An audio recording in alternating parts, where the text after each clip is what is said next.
السلام علیکم، میں ہوں رضوان اشرف۔ ایک طرف تو پاکستان کے اندر اس وقت بڑی ڈیولپمنٹس ہو رہی ہیں، پاکستان کے اندر بڑے معاملات ہیں۔ ایک طرف عدلیہ کا محاذ کھلا ہوا ہے، عوامی محاذ کھلا ہوا ہے، عمران خان کی حقیقی آزادی کی جدوجہد تیز ہونے والی ہے۔ وہیں پر انٹرنیشنل لیول کے اوپر بھی بہت بڑی ڈیولپمنٹس ہو رہی ہیں، خاص طور پر پاکستان اور سعودی عرب کے معاہدے کے بعد۔ اس کے بعد جو ٹرمپ کی جانب سے ایک اعلان کیا گیا ہے نیتن یاہو کے ساتھ ملاقات کرنے کے بعد، ایجنڈا فلسطین اور اسرائیل کے متعلق، اس میں پاکستان کے فیلڈ مارشل آرمی چیف کا بھی نام لیا گیا، شہباز شریف کا نام لیا گیا۔ محمد بن سلمان کی اب آگے کی حکمت عملی کیا ہو سکتی ہے؟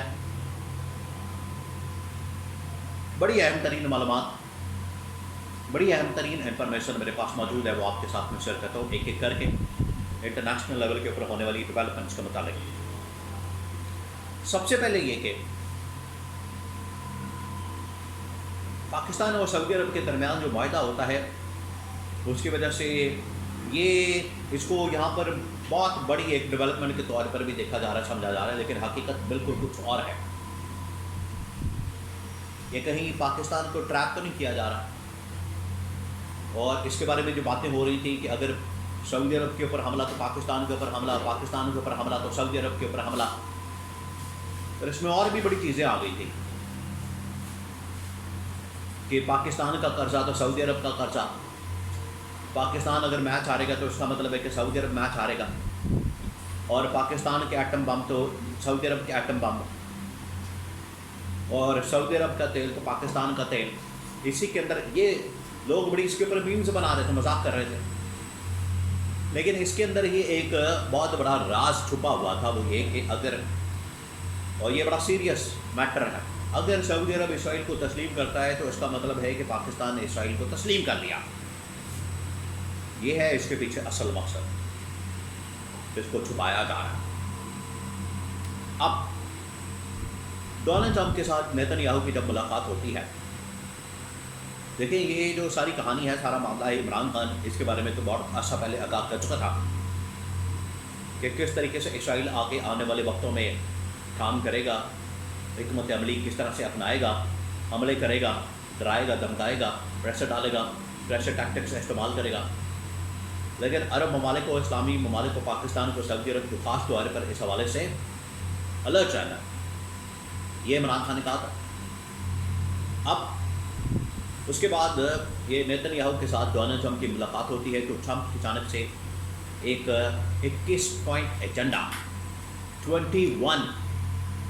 پوائنٹس کا ایجنڈا جاری کیا جاتا ہے، جس کے اندر یہ کہا جاتا ہے کہ ہم، اور یہ بڑا لمبا چوڑا ایجنڈا ہے، اور یہ ایک قسم کا پلان انہوں نے عرب ممالک کے ساتھ، اسلامی ممالک کے ساتھ، اس میں پاکستان بھی شامل ہے، اور ٹرمپ نے پریس کانفرنس کے اندر بھی، ٹویٹ کے اندر بھی کہا کہ فیلڈ مارشل نے بھی اور شہباز شریف نے بھی اس بات کو تسلیم کیا،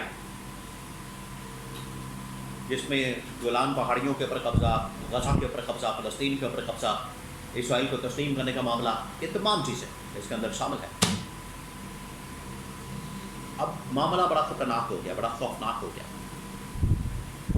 اب تو یہاں آپ اسرائیل کو تسلیم کریں گے، اس کے ساتھ سفارتی تعلقات کو بحال کریں گے، بطور ریاست اس کو مانیں گے، اور یا پھر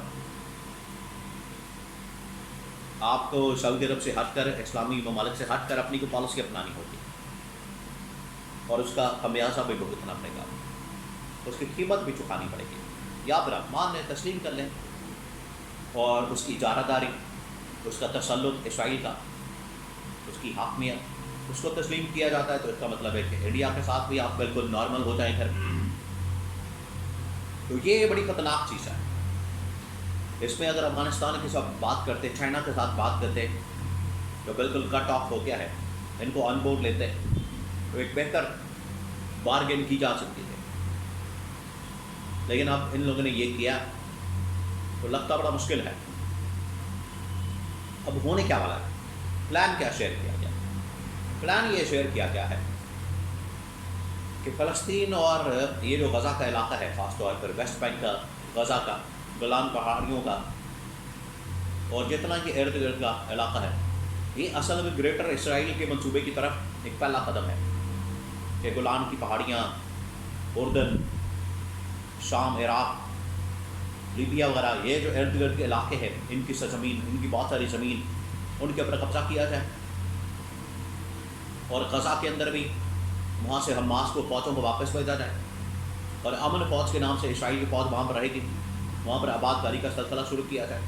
یہودیوں کو بسایا جائے، صہیونیوں کو بسایا جائے، یہودی آباد کاری کی جائے۔ اس کے بعد ایک ایک کر کے 2 ریاستی فارمولے کے اوپر کام کیا جائے کہ جہاں پر فلسطین کو مانا جائے۔ یہ جو فلسطین کو ایکسیپٹ کرنے کا فیصلہ کیا گیا پچھلے دنوں، یہ اسی سلسلے کی ایک کڑی ہے کہ فلسطین کو مانا جائے اور اس کے بعد اسرائیل کو مانا جائے، تو 2 ریاستی ایک سلوشن جو ہے وہ نکالا گیا ہے۔ اس کے بعد فلسطین کو ماننے کے بعد اسرائیل کو بھی تسلیم کر لیا جائے۔ یہ ایک راستہ ہے جو نظر آ رہا ہے کہ آپ کو بڑا فلسطین کو ماننے کا، ایکسیپٹ کرنے کا، اس کو تسلیم کرنے کا، لیکن اس کے ذریعے سے یہ اسرائیل کو تسلیم کرنے کا ایک منصوبہ تیار کیا گیا ہے، جس کو ٹرمپ نے، نتنیاہو نے باقاعدہ طور پر پریس کانفرنس کر کے ملاقات پہلے کی، ملاقات کے بعد پریس کانفرنس کی، اور اس پریس کانفرنس کے اندر انہوں نے اس چیز کا اعلان کر دیا۔ تو آج یہ پچھلے تقریباً کوئی 7-8 دہائیوں سے، 70 سے 80 سالوں سے جو یہ ایک مسئلہ چلا آ رہا تھا اسرائیل کے ناجائز ریاست ہونے کا، وہ لگتا ہے کہ اس کو جائز ریاست کے طور پر تسلیم کیا جا رہا ہے، اور پچھلے 70-80 سالوں سے اس کے خلاف جو سب کچھ کیا گیا اس کو ریورس کرنے کا یہ معاملہ چل پڑا ہے۔ تو آج اگر یہ اسرائیل کو مان لیا جاتا ہے، اس کو تسلیم کر لیا جاتا ہے، اس کی وجہ سے مسلمانوں کے اوپر، اسلام کے اوپر، اسلامی ممالک کے اوپر بڑے گہرے اثرات ہو سکتے ہیں آنے والے دنوں میں۔ ان کی داراداری کو، ان کے تسلط کو، ان کی چوتراہٹ کو، ان کی ہیجمنی کو ماننا عرب ممالک کے ساتھ ساتھ اسلامی ممالک اور ادھر پاکستان وغیرہ کے لیے یہ نہ ہی آسان ہوگا، اس کا امپیکٹ بھی بڑا خطرناک ہوگا، اور اس کے اثرات، اس کے نتائج، اس کی قیمت بہت بڑی ہے۔ یہی آج ہو رہا ہے، نون لیگ پیپلز پارٹی آپس میں کنونس کر رہے ہیں ایک دوسرے کو، اور عمران خان کو کنونس کرنے کی کوشش کی جا رہی ہے۔ یہ سارا منصوبہ ہے اس کے پیچھے، غزہ، فلسطین، غلام کی پہاڑیاں، ان کے اوپر اپنی فوج کو تعینات کرنے کا، قبضہ کرنے کا، اور پھر اس کے ذریعے سے فلسطین کو تو آلریڈی مانا جا رہا ہے، اس کو ایکسیپٹ کیا جا رہا ہے، لیکن اس کے ذریعے سے ایک راستہ کھولا جائے، ہم نے اسرائیل کو بھی تسلیم کروانا ہے بطور ریاست، اور اسرائیل کے تسلط کو، ہیجمنی کو یہاں پر